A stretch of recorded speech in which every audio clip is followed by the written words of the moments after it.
Welcome to Dream Factory, Cantopop, Mandopop, 1980s to 2000. This exhibition is about Chinese pop culture. From the 1980s, what a lot of people don't know is that a lot of the pop stars were homegrown in Canada. They grew up here, many were born here, and they didn't move to Hong Kong, Taiwan, China until they were older, past high school. And once they moved to Asia, they became cultural phenomenons of pop stars. So this is really about that story of many celebrities that grew up or had ties to Vancouver. And it's also the story of a Chinese-Canadian population that grew up listening to these songs in Vancouver, in Toronto, in Montreal, and really made it part of their identity in their lives. Cantopop and Mandopop was a window to my own cultural heritage, a cultural heritage that I've kind of lost. Growing up first-gen Canadian, you grow up two halves of your life disconnected. These Cantopop stars gave people who immigrated here a place to feel like they belonged. Right when you walk in, you will see a huge LED wall on our 40-foot galleries, and that wall will be playing vintage 1980s concert videos.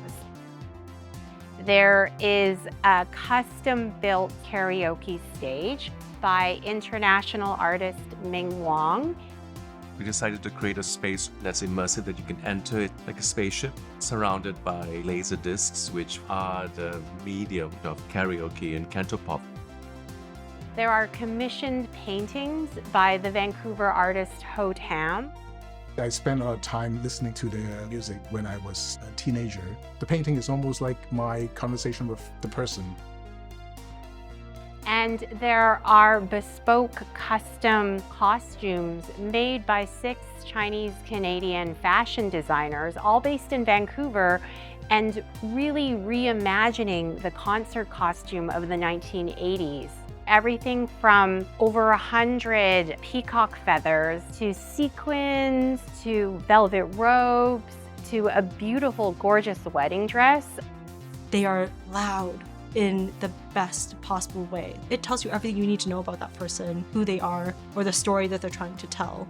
My inspiration behind Dream Factory really came from my own childhood. I was born and raised, grew up in Vancouver, but my parents moved here in the 1960s. That was a really big wave of immigration, and those Hong Kong immigrants that came, they listened to Cantopop, they listened to Mandopop. And what's so special about this exhibition is that a lot of our collaborators and artists, creative fashion designers, they also listened to Cantopop in Canada, and it was something that was really a part of their Chinese-Canadian childhood. You don't have to know anything about Cantopop or Mandopop to love this exhibition. You just have to be someone that enjoys music, that's interested in fashion, in pop culture, in art. This project has taught me to appreciate who we are.